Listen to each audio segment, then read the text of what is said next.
For more than a century, the echoes of Fatima have resonated like a heavenly whisper that, far from fading, seems to intensify with each new world conflict, with each natural catastrophe, with each sign of apostasy within the church.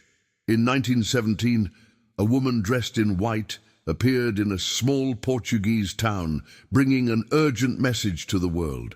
The three little shepherds, Lucia, Francisco, and Jacinta, witnessed something that would go beyond their childhood understanding, but whose weight would accompany them until death.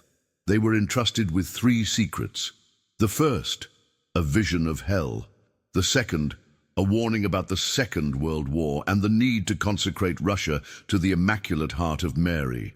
The third, a prophecy shrouded in mystery, officially revealed only in the year 2000, or so we were told. Because from that moment on, something didn't fit. Theologians, priests, seers, and faithful began to raise a question that has never been clearly answered. Was the third secret revealed in its entirety? Or was there something else that was kept hidden, locked in the Vatican archives, for fear of its devastating contents?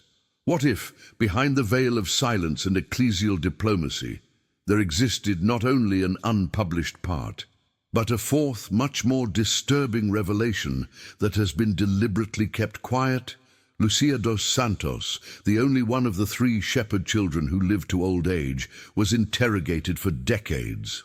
She wrote multiple letters, some sealed, others preserved at the direct request of heaven. Several of these communications have mysteriously disappeared, while others were published in a fragmented manner. There are testimonies from those who claim to have read unpublished texts that spoke of a great apostasy from the highest levels of the church, of an internal schism, of a spiritual war that would begin from within. Why were these fragments marginalized? Who benefits if we don't know what the Virgin really said? In 1957, priest Fuentes interviewed Sister Lucia. In that conversation, she spoke chilling words. The Holy Virgin is very sad because no one pays attention to her message. Neither the good nor the bad.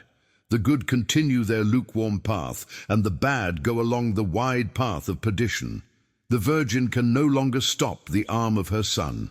This interview was censored, discredited by the clergy themselves. But why? What did it reveal that was so uncomfortable? Some researchers point to a fourth prophecy, never officially published, but mentioned in private testimonies and indirect references. This message would refer to a coming judgment, not only on the nations, but on the hierarchy of the Church itself.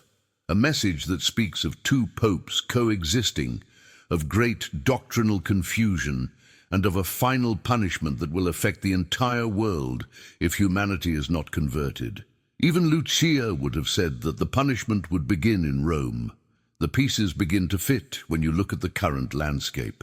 Moral scandals within the Church, doctrinal divisions, spiritual relativism, and a growing loss of faith even among the consecrated.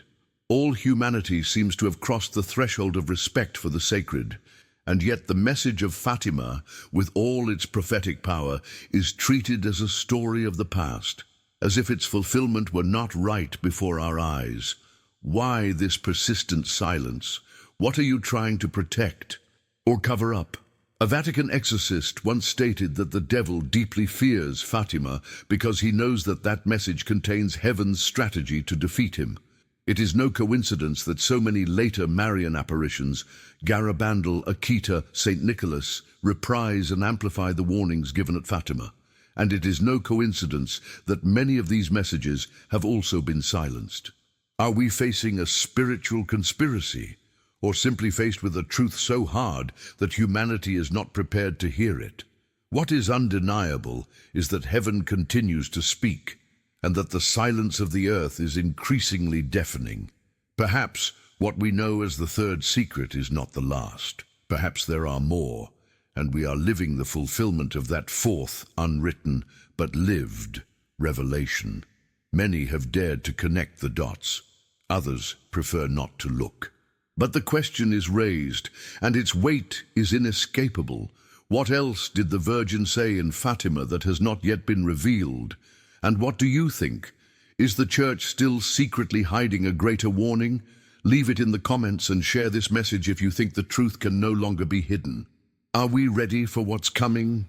In 1917, in a humble corner of Portugal called Cova da Iria, 3 shepherd children witnessed an event that would forever change the spiritual history of the world. Lucia dos Santos, 10 years old, and her cousins Francisco and Jacinta Marto, 9 and 7 years old, claimed to have seen a lady dressed in white, brighter than the sun, who asked them to pray the rosary every day to achieve world peace and the end of the war. That maternal figure, who appeared to them for 6 consecutive months, was none other than the Virgin Mary, who not only enveloped them in her heavenly light, but also entrusted them with secrets that, to this day, continue to cause amazement, debate, and mystery.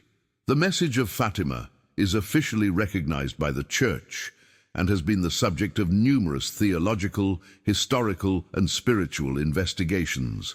The so-called Secret of Fatima was revealed in 3 parts.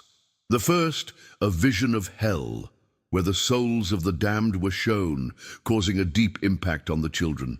The second part spoke of the end of the First World War, the possibility of a second if the world was not converted, and the need to consecrate Russia to the Immaculate Heart of Mary. The third part was kept secret for decades, kept in the Vatican under strict measures, and was only revealed in 2000 by order of Pope John Paul II. According to the official version, this third part contained a symbolic vision, a bishop dressed in white who walks among corpses and ruins, climbs a mountain, and dies a martyr alongside other religious people. However, something about this revelation perplexed many. The content seemed more like an allegory than a direct prophetic message. Unlike the other 2 parts, it did not contain clear words from the Virgin, but rather a freely interpreted vision. For many scholars and faithful, this did not agree with what Lucia had advanced for years, that the third secret was related to a crisis of faith within the Church and to the punishment that would come if there was no conversion. Cardinal Ratzinger himself, later Benedict XVI, suggested that the message may not have been fully understood. And it is precisely here where the enigma arises. Is it possible that the third secret has not been revealed in its entirety? Could there be content still hidden, unpublished, that due to its severity has been considered inappropriate for humanity? Many have dared to say yes. Various sources, including testimonies from clerics and experts who accessed internal documents, maintain that the most striking part of the message was not a vision, but a written text, a letter from Lucia that contained the Virgin's own words. In this supposed letter, the Virgin warned of a great apostasy within the Church, a loss of faith that would begin from its own domes. There would also be mention of a possible infiltration of dark forces into the ecclesiastical hierarchy, and a divine judgment that would fall on the world if it was not responded to with prayer, penance, and conversion. Lucia, for years, asked that this message be revealed before 1960, arguing that by then it would be clearer. However, when the date arrived, the Vatican decided not to publish the content. The official reason was that the message was not urgent, but this decision generated even more suspicion. What could the text contain that made it so difficult to communicate? Why so many silences, contradictions, and different versions over time? The questions don't stop there. Some reports speak of the existence of 2 documents, one with the symbolic vision published in 2000, and another with a literal text which has never been disclosed. It has even been said that when Pope John Paul II read the entire contents, he spent a night in prayer, deeply moved, and that from then on he consecrated his pontificate to the Immaculate Heart of Mary. It is also said that Paul VI read the message and placed it back in the archives with an expression of extreme regret. The content of this possible hidden message has been partially reconstructed from indirect sources. Among them, Father Fuentes' interview in 1957 stands out, where Lucia stated that many nations will disappear from the face of the earth, and that the final battle between good and evil would be fought around the family and the church. This interview was discredited by the ecclesiastical hierarchy, and Sister Lucia was silenced for years. He was not allowed to talk about the content of the secret without prior authorization. Who was bothered by his voice? What truth was he trying to communicate? The enigma of Fatima is not only a theological puzzle, but a spiritual key for our times. The possibility of an as yet unrevealed message resonates more strongly in a world that seems to have forgotten God.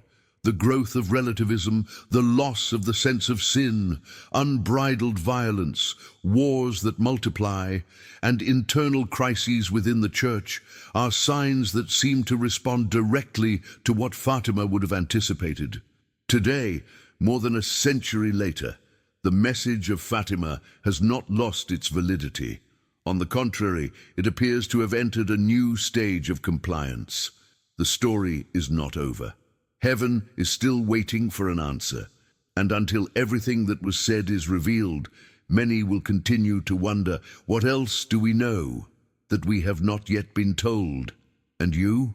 Do you think there is still something that the Church has not revealed about Fatima? Write your opinion in the comments. Your discernment can enlighten others.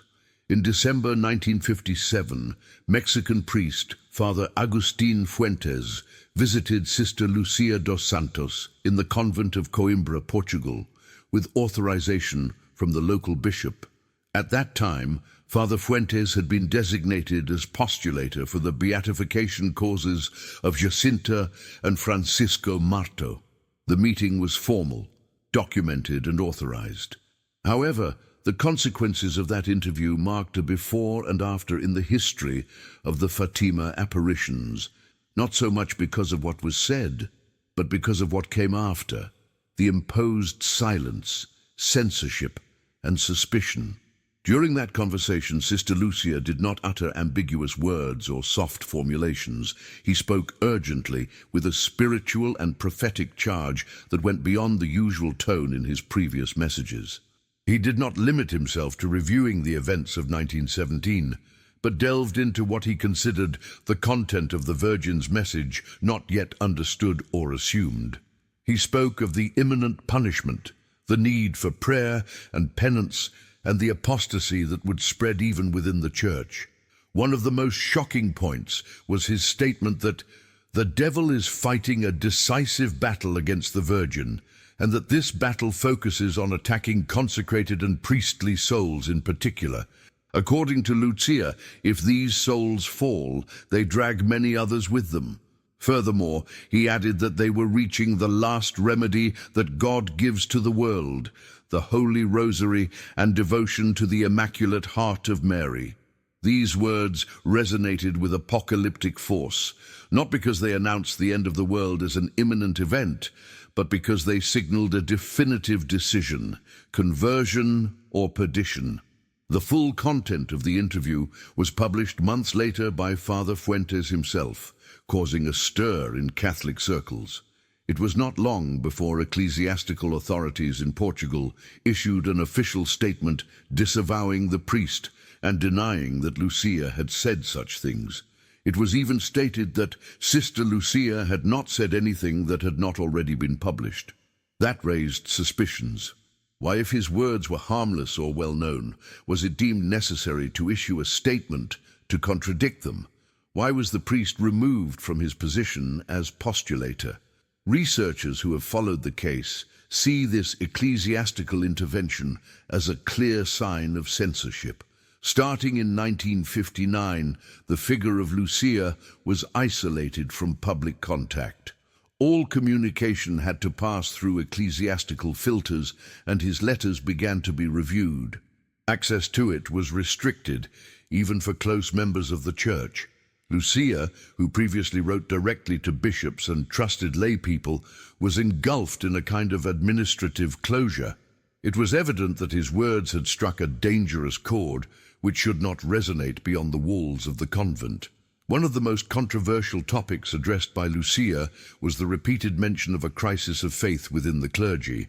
He said clearly, "Father, the Blessed Virgin is very sad because no one pays attention to her message. The good must unite to be strong. The devil knows that religious people and priests who neglect their beautiful vocation drag many souls to hell." These words, in the context of the 20th century and the post-conciliar changes that were to come, were too prophetic.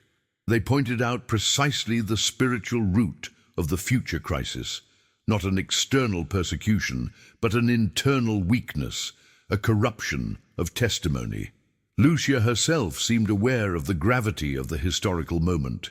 Her tone in the interview was not that of a fearful or exaggerated woman, but that of a messenger who, out of obedience, had remained silent for years and now found a space to speak.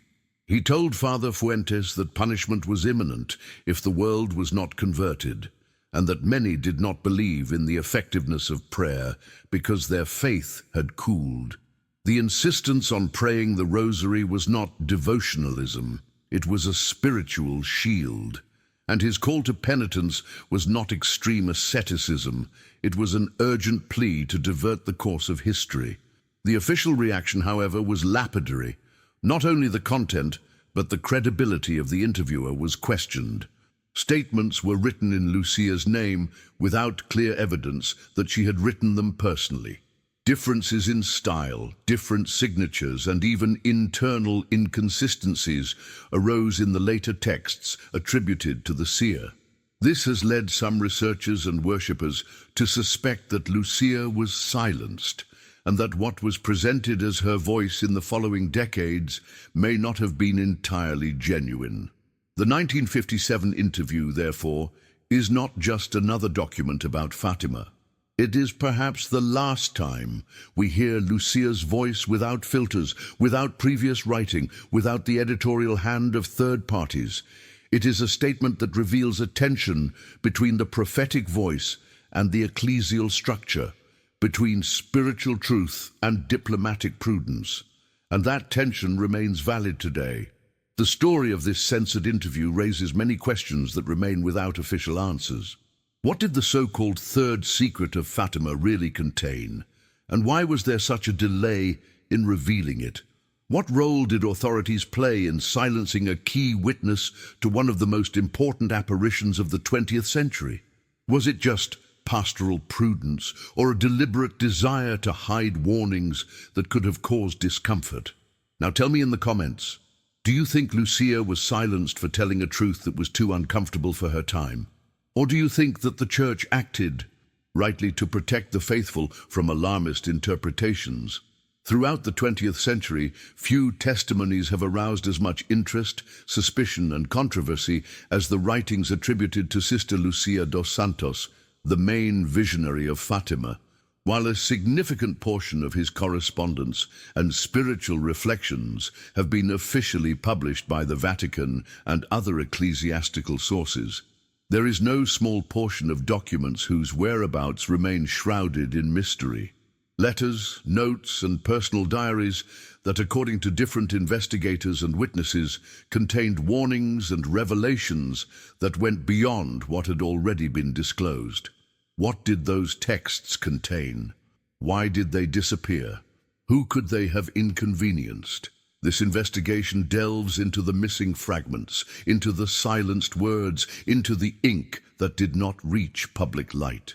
One of the episodes most mentioned by those who have closely followed the story of Fatima is that of the alleged letters that Lucia would have sent to various prelates, including Pope Pius V, and which were never answered or disclosed. In these letters, according to testimonies collected by the priest Joaquin Maria Alonso, who had access to the Coimbra archives, Lucia would have expanded details about the punishments announced by the Virgin, the role of Russia in the divine plan, and an even greater mystery related to the loss of faith within the Church. However, these texts, which at the time were the subject of analysis by theologians and researchers, were never officially published. Some claim that they were archived in the Congregation for the Doctrine of the Faith, others which were simply destroyed to avoid scandal. A particularly disturbing case revolves around a letter that, according to multiple sources, Lucia would have written in the 1940s, referring to a final crisis within the ecclesiastical hierarchy that would precede the total fulfillment of the secrets. The document would have been sent to Rome confidentially, but it was never mentioned in the official reports on Fatima. Father Alonso, in his memoirs, referred to this letter as the most severe warning ever written by Sister Lucia. The fact that said text disappeared fueled theories of a cover-up and even allegations of manipulation of the original message. Another intriguing element is the testimony of some nuns from the Carmel of Coimbra, who stated that Lucia wrote frequently, even in her last years, about visions and interior lights that she continued to receive.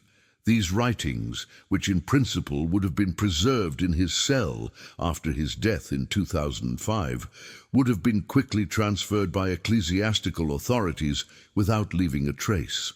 What type of content did they have?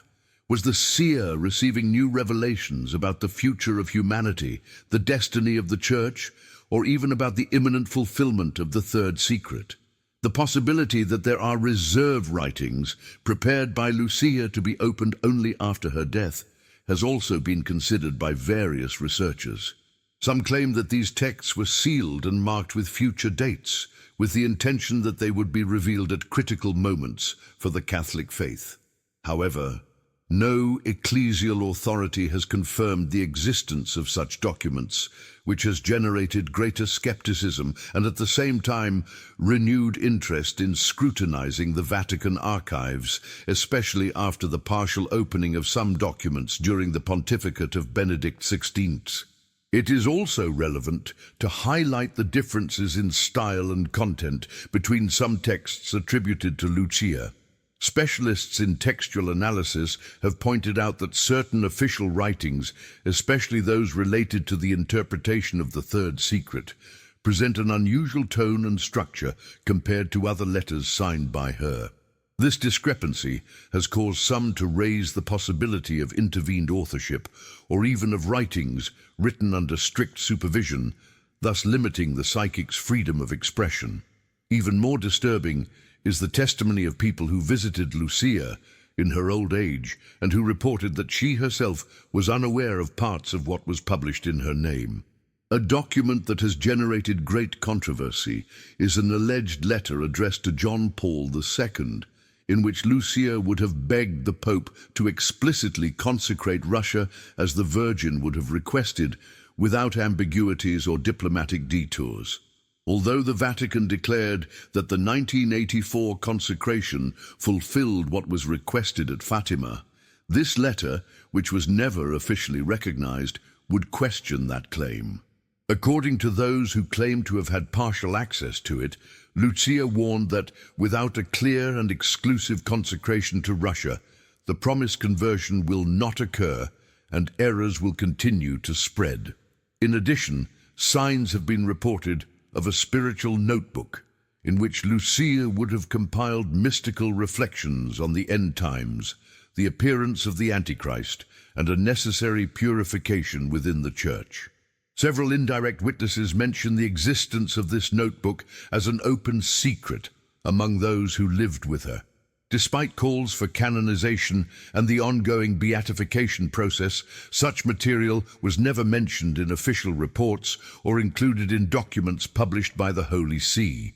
All of this raises a disturbing question: how much of Fatima's original message has actually been communicated to the world? What motivations might have led to the suppression of words that perhaps would have prepared the faithful for times of great spiritual tribulation? The story of Lucia's lost fragments not only reveals an ecclesial drama, but also a battle between prophetic transparency and institutional interests.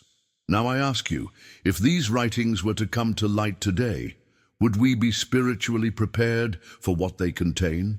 Or do we prefer to continue ignoring what can shake our false security? Leave your reflection in the comments. For centuries, various prophecies have pointed out a time of great confusion within the Church, a period where even the figure of the Pope would not be exempt from controversy. Private revelations, mystical testimonies, and Marian messages have repeatedly warned of an internal division that would shake the foundations of the Vatican. This fracture, often symbolic, other times visible, seems to have found an echo in recent years with the coexistence of two papal figures in Rome, an emeritus pope and a reigning pope. Can this situation be interpreted as the fulfillment of ancient prophetic warnings? What does seeing two white-robed shepherds in the same flock mean spiritually for the faithful? When Benedict XVI announced his resignation in 2013, the Catholic world was taken aback. It was not only an unprecedented act in modern times, but a decision that seemed to give shape to a scenario that until then was unthinkable: the simultaneous presence of two popes in the Vatican. Although one of them, the Pope Emeritus, no longer exercised the active authority of the position, he retained his title, his white cassock, and his residence within the Vatican state. This coexistence raised theological, canonical, and prophetic questions. For many, it was not a mere institutional transition, but the beginning of a time in which the waters of faith would begin to stir with greater intensity. In the vision of Blessed Anne Catherine Emmerich from the 19th century, a church divided in two was described. She spoke of a false church, an ambiguous pope, and a spiritual confrontation in the heart of Rome. Although his visions must be interpreted with discernment, there are many who saw in his description a disturbing similarity with today: a pope who governs with a different pastoral style, and a retired pope whose figure continues to be a spiritual reference for many Catholics. The tensions that this double presence has generated are not minor. Groups within the clergy and laity themselves have aligned themselves around one or the other, opening a rift that is reflected in doctrinal, liturgical, and moral positions. The third secret of Fatima, officially revealed in 2000, describes a figure dressed in white, walking among ruins, pursued, dejected. Although the official interpretation indicated that this image referred to St. John Paul II and the attack suffered in 1981, many scholars and faithful have pointed out that the description seems broader and apocalyptic, perhaps referring not to a specific event, but to an era of ecclesial suffering. Is it possible that the bishop dressed in white alludes to this double papal figure, to this ambiguity that confuses and disorients? The tension is not limited to the visual or symbolic. During the years in which Francis has been at the head of the Church, there have been statements, documents, and decisions that have generated controversy among traditionalist sectors, who have found in Benedict a clearer and firmer doctrinal reference figure. This has even caused some to question the validity of the current pontificate, fueling theories that, although unofficial, circulate strongly in Catholic circles. In this context, the figure of Peter seems, in the eyes of many, fragmented, and the rock that was supposed to be a sign of unity appears cracked by opposing visions of the same gospel. Benedict XVI's resignation also brought with it a change in the understanding of the Petrine ministry. He himself, on several occasions, expressed that he did not completely abandon his mission, but rather lived it differently in prayer and meditation. This statement, far from reassuring, opened a space of theological uncertainty. Can there be two popes, even if one is retired? What spiritual consequences does this duplicity have for God's people? The prophecy of St. Malachi, with its enigmatic list of popes, mentions a Peter the Roman as the last pontiff before the final judgment. Is this the time we are living in? The perception of a divided church is not just an internal matter. At a global level, scandals, moral ambiguity, the vocational crisis, and growing secularization have caused the Church's witness to lose strength in many regions. Pope Francis himself has spoken of a church on the way out, in reform, but also of a wounded church. However, what kind of reform can be sustained if there is no deep unity between its pastors and their doctrine? The Akita prophecy, recognized by the church, warns that the devil will infiltrate even the church, and that cardinals against cardinals, bishops against bishops will be seen. This fracture beyond the visible points to a spiritual struggle for the very soul of the church. In many Marian messages of the 20th century, such as La Salette, a disturbing idea is repeated. Rome will lose faith and become the seat of the Antichrist. Although this expression has been the cause of much controversy, it contains a call for attention to not forget that fidelity to the gospel is not guaranteed by the institution, but by the continuous conversion of its members. In this sense, the coexistence of two popes can be seen as a test of discernment for the faithful. Are we seeking security in human figures or in Christ, the true head of the church? This unprecedented stage in the history of the church also coincides with a global increase in apocalyptic phenomena: wars, pandemics, natural disasters, economic crisis, and loss of values. The chaos in the world seems to mirror the chaos within the heart of Catholicism. Some see this as part of the great deception prophesied by St. Paul, where even the elect could be confused. At this time, faith can no longer rely on visible structures alone. It must be born from intimacy with God, from prayer, from sacrifice, from the Holy Rosary, and from a life of penitence. Pope Francis has insisted many times on the value of synodality, of walking together, of listening to the Holy Spirit in community. But for many, this synodal path seems to be accompanied by changes that dilute ancient certainties. On the other hand, the figure of Benedict remained a silent beacon that many interpreted as the last bastion of a pre-conciliar church, or at least more rooted in tradition. This tension between continuity and change, between fidelity and evolution, between clarity and ambiguity, embodies the current drama of Rome, the spiritual center of the Catholic faith.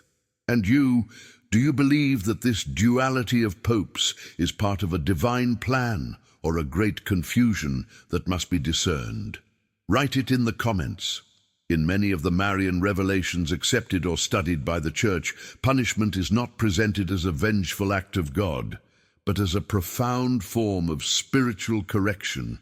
And the most shocking thing is that according to several of these revelations, said punishment does not begin in the secular world, but within the Church itself. An idea that, although disconcerting for some, has been recurring in prophetic messages such as those of Fatima, La Salette, and Akita.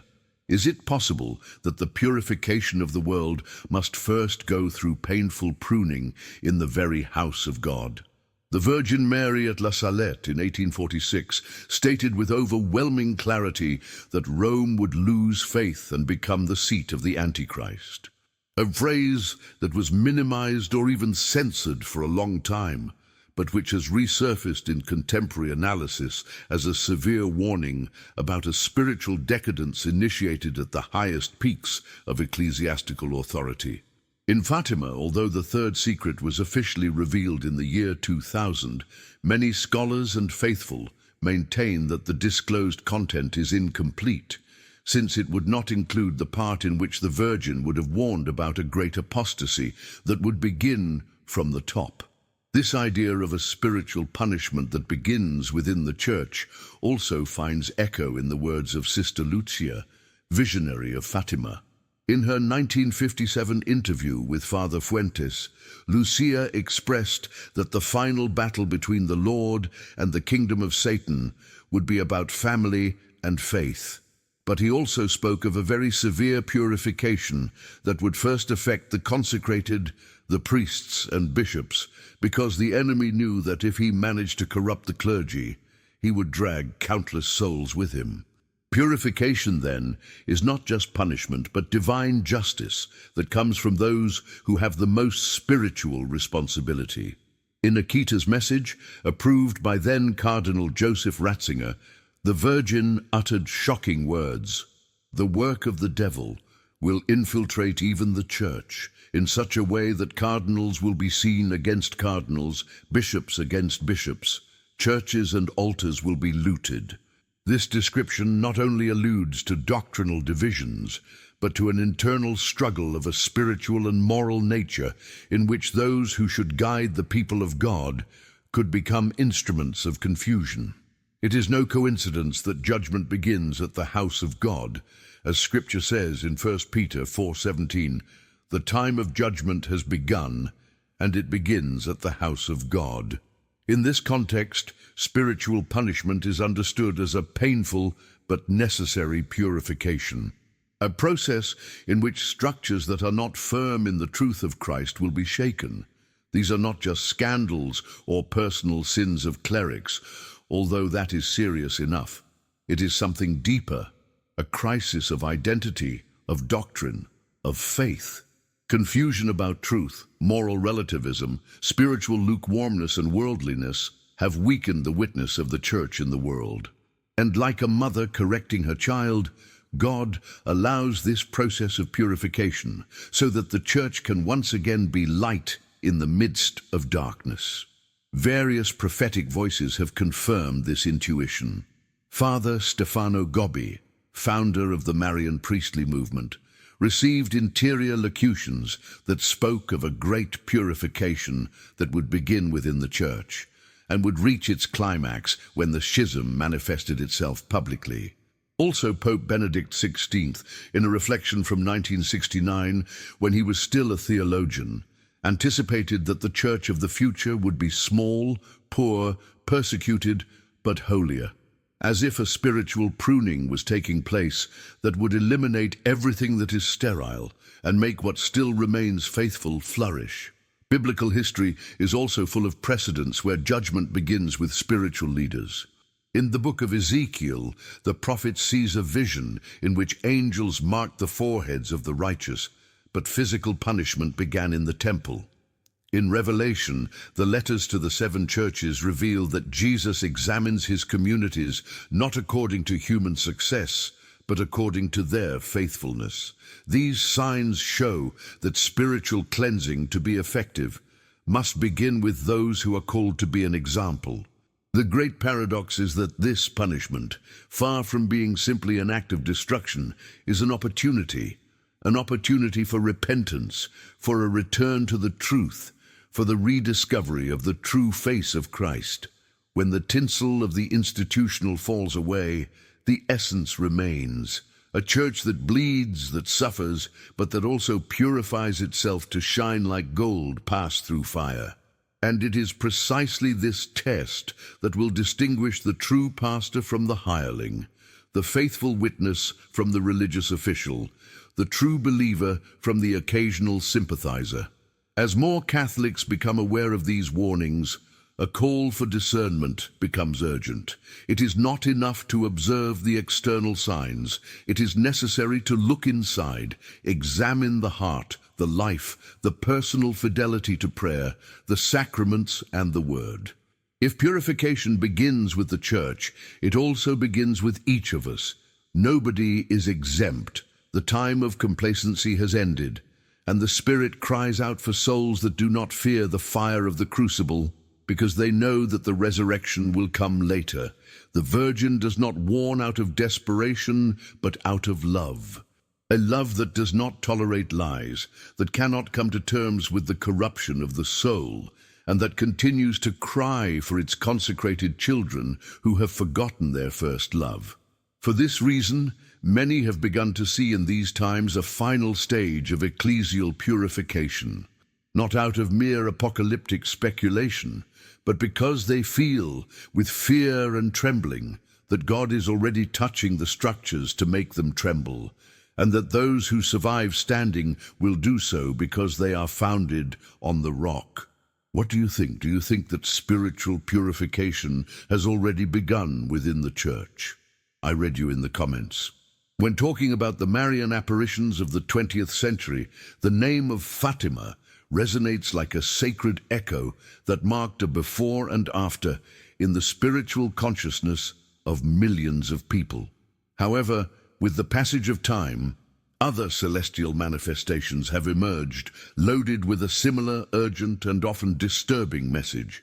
Akita in Japan, Garabandal in Spain, and San Nicolas in Argentina seem to pick up, expand, and confirm the call of the Virgin in Portugal, shedding new light on what some scholars consider a fourth revelation not yet officially disclosed. Is it possible that these prophetic echoes are scattered pieces of the same puzzle?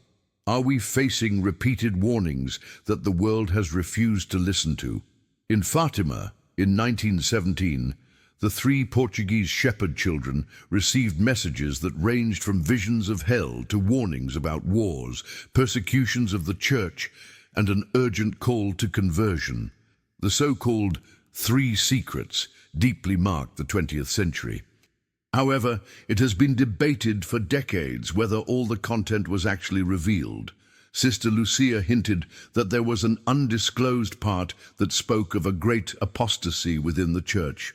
This partial silence has generated a concern that finds resonance in other Marian apparitions approved or under study, on different continents and contexts. One of the most striking cases is that of Akita in Japan, where the Virgin manifested herself to Sister Agnes Sasagawa in 1973. The wooden image that wept human tears, blood and sweat for years is already an extraordinary sign. But more than the physical phenomena, what shook the believing community was the message. The Virgin warned that if humanity did not repent, a punishment greater than the flood would come. He spoke of cardinals against cardinals, bishops against bishops, burning churches, and an internal purification in the church. Curiously, these words are very similar to the content that some claim would be in the unpublished part of the third secret of Fatima. Is Akita then a confirmation of what was not wanted or could not be officially revealed? In Garabandal, between 1961 and 1965, 4 girls claimed to receive messages from the Virgin and the Archangel St. Michael. Although the Church has not yet given definitive approval, the content has been seriously studied by numerous theologians and seers. The Virgin spoke there of a warning that everyone would see and feel inside, like an illumination of conscience on a global level. Then a miracle would come, and if there was no conversion, a punishment. What is striking is that Lucia, according to some unofficial testimonies, would have also mentioned a future illumination of conscience that would prepare the world for a great spiritual decision. Again, an echo that suggests that the heavens repeat the same cry with different voices. Furthermore, Garabandal also spoke of a great crisis within the church, which would begin to become visible after a council. The temporal and thematic coincidences with Fatima are difficult to ignore. San Nicolas in Argentina is a Marian apparition officially approved by the Church in 2016. Maria del Rosario de San Nicolas, as she is known, manifested herself to Gladys Quiroga since 1983 with messages that many consider a continuity of Fatima. The Virgin spoke of the power of the Rosary, the value of sacrifice, but she also denounced the spiritual lukewarmness, the corruption of many consecrated persons, and the threat of spiritual communism that advanced in disguise. One of the most alarming messages said, "The devil has penetrated the heart of man and has reached the bosom of the church." These words directly evoke Fatima's warnings about Russia and apostasy within the clergy. Furthermore, the call to consecrate oneself to the Immaculate Heart, so central in Portugal, is repeated insistently in St. Nicholas. Is this appearance an update of the original message for a different generation? When all these Marian events are observed, a powerful impression emerges. The Virgin has not stopped speaking. These are not essentially new messages, but rather a merciful reiteration, adapted to the time, place, and spiritual conditions of humanity. Each apparition seems to confirm and develop aspects that were already contained in Fatima, especially those that were never fully revealed to the public. In Akita, the purifying punishment is shown. In Garabandal, the global notice. In San Nicolas, the internal crisis and the resistance of the faithful people. Everything points to the same spiritual process. The world has entered a critical stage where many souls will decide, and heaven, in its infinite patience, insists on bringing us back. It is interesting to note that in all of these cases, the messages were initially ignored, rejected, or delayed by the ecclesiastical authorities. As happened in Fatima, the fear of scandalizing or creating alarm has led to covering up or relativizing what could well be the maternal voice of Mary, crying out for the salvation of her children. Why is this pattern repeated? Why do so many messages coincide in warnings about apostasy, punishments, and a coming purification? Some scholars consider that what was not revealed at Fatima has to do with an internal spiritual war in the church, a division so deep that it can only be resolved through divine intervention. And this is exactly what the other apparitions show. There is talk of a battle between good and evil within the same ecclesial body. It is not an external war, but a purification from the very heart of Christianity. Hence the seriousness of the silence that surrounds the possible fourth part of the secret. It is not only an apocalyptic message, but a denunciation that bothers those who should guard the truth. In this context, it is worth asking if we are experiencing the progressive fulfillment of these messages. The signs are everywhere: moral confusion, loss of faith, ecclesiastical scandals, wars, plagues, signs in nature. All this was announced. But are we listening? Are we responding with conversion, prayer, and reparation? The echoes of Fatima have not faded away. Today they resonate more strongly than ever from Japan, Spain, and Argentina, and perhaps also from other places not yet revealed, where heaven continues to search for souls willing to intercede for the world. And what do you think? Do you think Our Lady is speaking to us more clearly than ever, but we just don't want to hear? Write us your reflection in the comments. The term apostasy is not foreign to Holy Scripture or the writings of the Fathers of the Church. St. Paul mentions it explicitly in his second letter to the Thessalonians, when he warns that before the manifestation of the man of sin, a great apostasy will first come. Over the centuries, this warning has been interpreted as a massive betrayal of faith from within God's people, a kind of spiritual eclipse that obscures revealed truth. What was previously considered unthinkable, the practical denial of faith by those who should guard it, today seems to have become everyday. The deterioration of faith is not limited to the coldness of the faithful. It has infiltrated the very walls of the church, manifesting itself in ambivalent teachings, disfigured liturgies, compromised silences, and pastoral postures that, instead of confirming believers in the truth, plunge them into a fog of confusion. Priests who no longer preach about sin, bishops who avoid talking about judgment or hell, theologians who justify the unjustifiable, and communities that celebrate what God condemns. This phenomenon is not simply human error. It is a prophetic sign. The Marian apparitions of the last century have insisted on this point.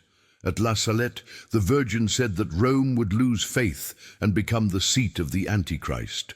In Akita, Japan, he warned that the church would be plagued by internal divisions so severe that cardinals would oppose cardinals and bishops would oppose bishops. And in Fatima, although the so-called third secret was never revealed in its entirety, many maintain that it contained precisely an announcement of this internal apostasy. Everything indicates that these are not disconnected events, but rather the same prophetic line that describes the times we are living in. One of the most alarming features of this apostasy is the silence of the clergy. It is not just that the truth is no longer firmly proclaimed, but rather a deliberate omission, a cowardly or complicit withdrawal from lies. One avoids correcting the error, one fears conflict, one seeks to please the world. In many dioceses, doctrinal fidelity has become a source of suspicion, while ambiguity is rewarded with promotions. This phenomenon has generated a feeling of abandonment among the faithful. Many lay people, scandalized, feel that their pastors no longer guide them clearly, and that the light that should shine from the altars has been covered by a thick fog of political correctness and moral relativism. This apostasy does not always manifest itself as an open denial of Christ. On the contrary, it is often dressed in a language of inclusion, compassion, and modernity. But it is precisely this subtlety that makes it more dangerous. The gospel is talked about, but its demand for conversion is mutilated. The love of God is preached, but his justice is omitted. A pastoral care of accompaniment is promoted, but without orientation towards the truth. Dialogue is canonized, but at the cost of silence about sin. Mercy is confused with permissiveness, and human respect replaces the fear of God. This doctrinal and pastoral slippage has concrete consequences. In many seminaries, future priests no longer receive comprehensive training in the fundamental truths of the faith. More importance is given to sociological analysis than to inner life. The result is a generation of insecure pastors, more concerned about not offending than saving souls. In parishes, confession has been abandoned, Eucharistic adoration reduced, and fasting forgotten. There is talk of ecology, migration, economy, but rarely is there talk of the devil, purgatory, or mortal sin. It is as if the spiritual alarm had been deactivated in the middle of the night. Pope Benedict XVI, in one of his homilies as Cardinal Ratzinger, noted that the greatest threat to the Church came not from external enemies, but from a dictatorship of relativism that infiltrated its interior. This relativistic dictatorship is no longer a future threat. It is installed. Good and evil are presented as matters of opinion, truth is diluted in nuances, and dogma is treated as an uncomfortable inheritance that must constantly be reinterpreted. But the most dramatic thing is that this process has been accompanied by apparent peace.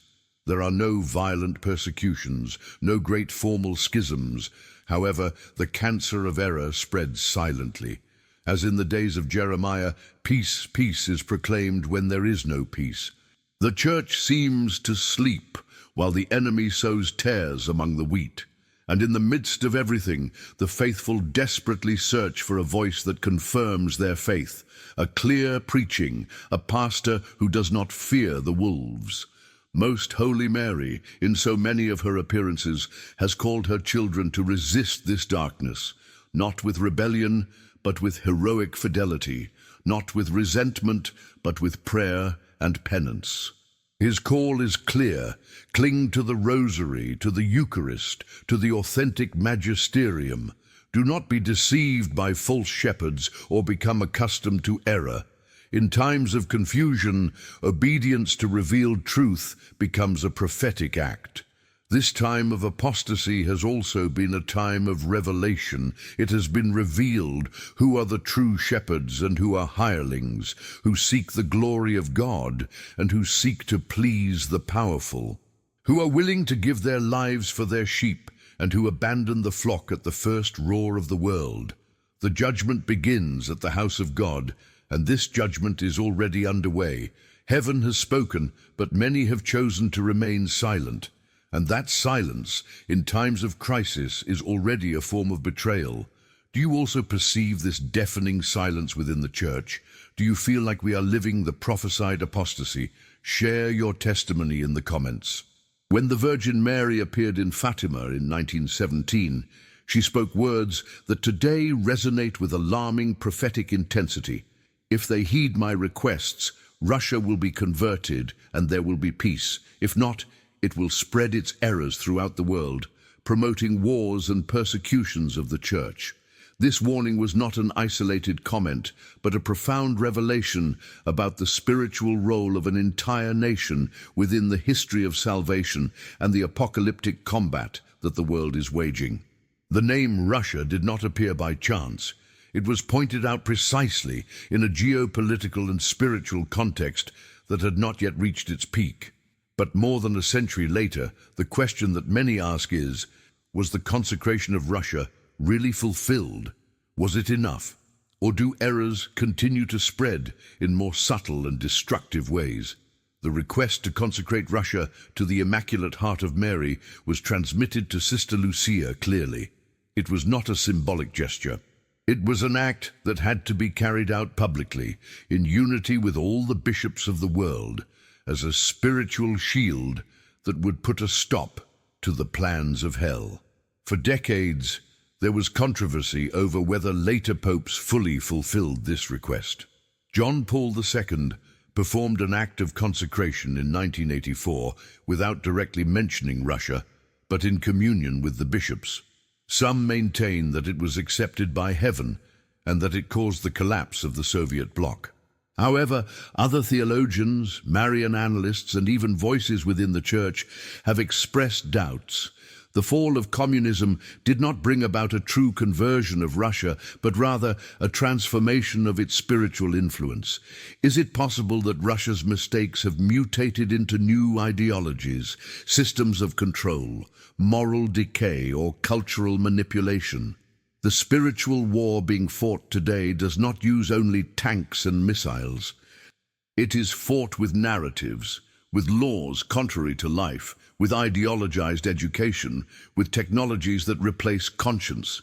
In this context, Russia continues to play a disturbing role.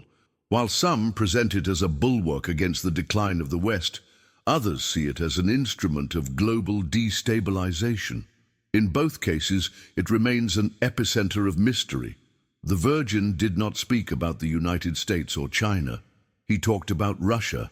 Because? What does it mean for a nation to have the power to spread errors capable of dragging the world into wars and religious persecutions? It cannot be denied that after the 1917 revolution, atheistic communism, born on Russian soil, became a global virus.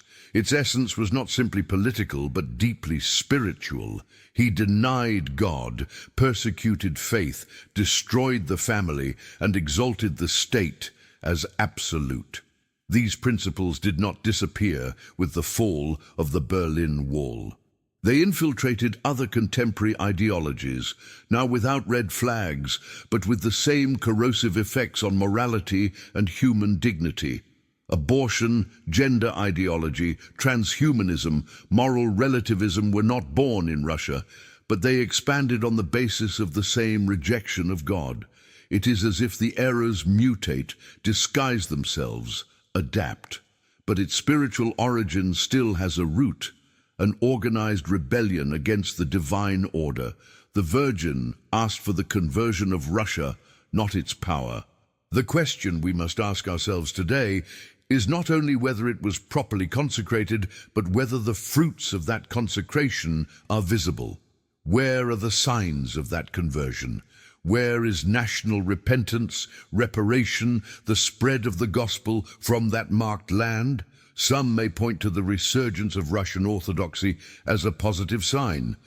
But at the same time, the political use of religion, the restrictions on freedom of conscience, and the symbolic manipulation of the sacred cast a shadow over that interpretation. What is at stake is not just politics, but the very soul of nations. The world today is going through a spiritual storm, wars, pandemics, economic crises, but above all, a silent apostasy that is emptying the lives of millions of meaning. In this scenario, the consecration of Russia appears not as an event of the past, but as a pending key.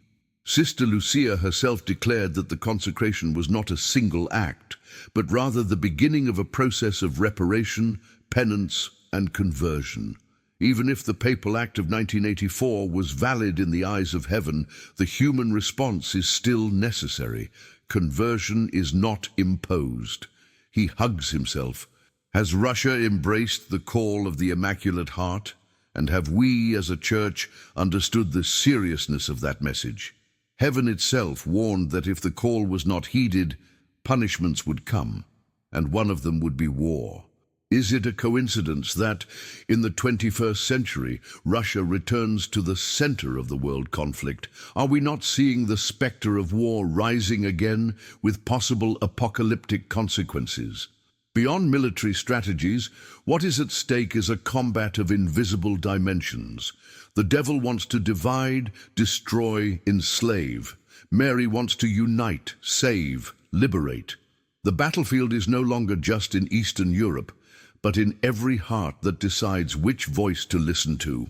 Therefore, rather than speculating about chronologies, we must listen to the urgent cry of Fatima.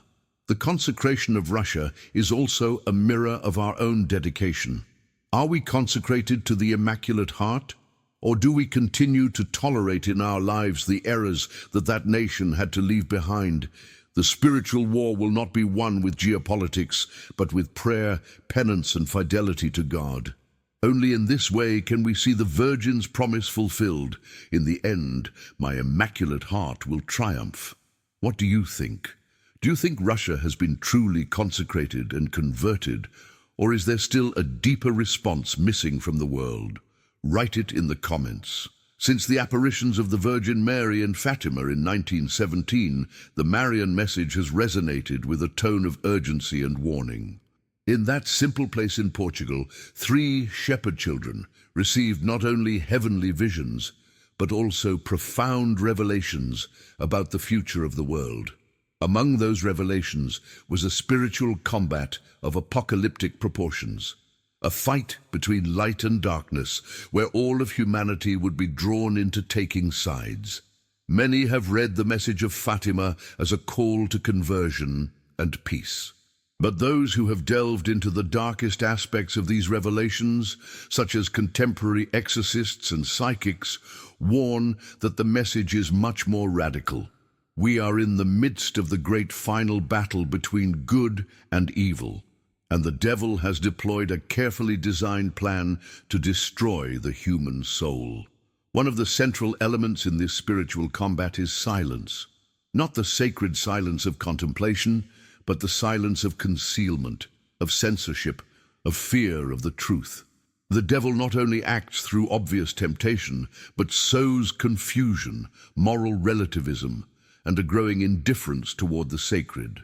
Various exorcists have warned that in their encounters with the demonic, evil entities manifest fierce hatred towards the Virgin Mary, especially when Fatima is mentioned. Why does this particular apparition arouse such fury in hell? Because there, an unbeatable spiritual weapon was offered to humanity, the Rosary, the consecration to the Immaculate Heart of Mary and penance as a shield against darkness.